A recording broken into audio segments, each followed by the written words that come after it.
Kasi yung iba naka-file na sa korte, so bound na kami ng subjudice rule. We cannot anymore, elicit much information.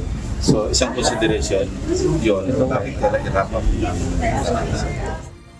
Malaki na ang naibahagi ng Senado sa mga hakbang ng gobyerno laban sa mga anomalya sa flood control projects. Ito ang paniniwala ni Senator Panfilo Lacson, chairperson ng Senate Blue Ribbon Committee. Pagkatapos ito ng mahigit kumulang 4 na buwang mga pagdinig ng komite kaugnay ng mga katiwalian sa mga naturang proyekto. Kaya plano nang tapusin ng komite ang kanilang investigasyon sa issue. Inatasan na rin ni Lacson ng Blue Ribbon Committee na balangkasin ang partial report ng kanilang investigasyon. Pag nakompleto na yung partial committee report and kung mag-wrap up na, the committee report na talaga. And then we'll be submitting recommendations. Kasi remember, dalawa naman yung aspeto ng mandate. In the end of legislation, isa naman investigation.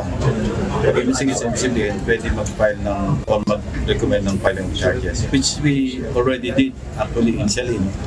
Yung ibang information na kuha namin, naipasa na namin sa ICI, ipasa namin sa DOJ. Para naman sa mga napatawan ng contempt order ng Blue Ribbon, kinumpirma ni Senate President Vicente Sotto III na nananatili ang mga ito sa detention facility ng Senado. Kabilang sa mga nakadetine sa Senado ay ang mga dating engineers ng Department of Public Works and Highways o DPWH na sina Henry Alcantara, Bryce Hernandez at JP Mendoza. Gayon din ang contractor na si Pacifico Curly Discaya. Habang ang dating Subic Port Executive na si Juan Jose San Andres ay nakontempt din kasabay ng pagdinig ng Senate Committee on Agriculture.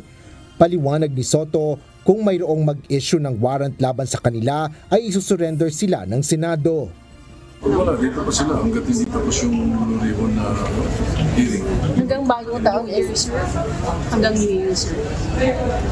Hanggang June of 2020.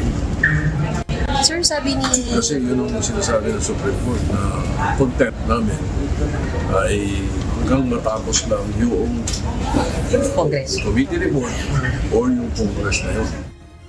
Asher Cadapan Jr., UNTV News and Rescue. Diyos ang aming sandigan, serbisyo publiko ang aming pinahahalagahan.